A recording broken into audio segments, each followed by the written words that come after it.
وہ رات عام راتوں جیسی نہیں تھی۔ آسمان پر ستارے کچھ زیادہ ہی روشن تھے اور فضا میں ایک عجیب سا سکون تھا۔ ایک ننھی سی بچی اپنی امی کے پاس آ کر بیٹھتی ہے اور آہستہ سے پوچھتی ہے، امی، آج سب کہہ رہے ہیں کہ یہ رات بہت خاص ہے، آخر آج کی رات کیا ہوا تھا؟ امی بچی کے سر پر ہاتھ رکھ کر مسکراتی ہیں اور کہتی ہیں، بیٹا، آج 27 رجب ہے، اسی رات کو شب معراج کہتے ہیں۔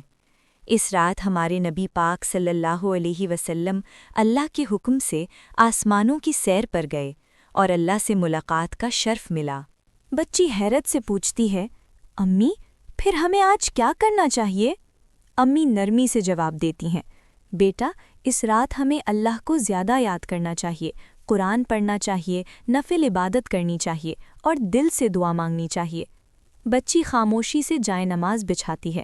وہ کوئی لمبی عبادت نہیں کرتی، بس 2 نفل پڑھتی ہے اور قرآن کا ایک صفحہ کھول لیتی ہے۔ امی بھی ساتھ بیٹھ کر تلاوت شروع کر دیتی ہیں۔ گھر میں نہ کوئی شور ہوتا ہے، نہ کوئی دکھاوا، بس اللہ کا ذکر ہوتا ہے اور دل کو سکون ملتا ہے، کیونکہ اللہ یہ نہیں دیکھتا کہ ہم نے کتنا پڑھا، بلکہ یہ دیکھتا ہے کہ کس نیت سے پڑھا۔ آج شب معراج ہے، اگر ہو سکے تو قرآن پڑھیں، نفل ادا کریں اور اللہ کو یاد کریں۔ شاید آج کی رات ہماری کوئی دعا قبول ہو جائے۔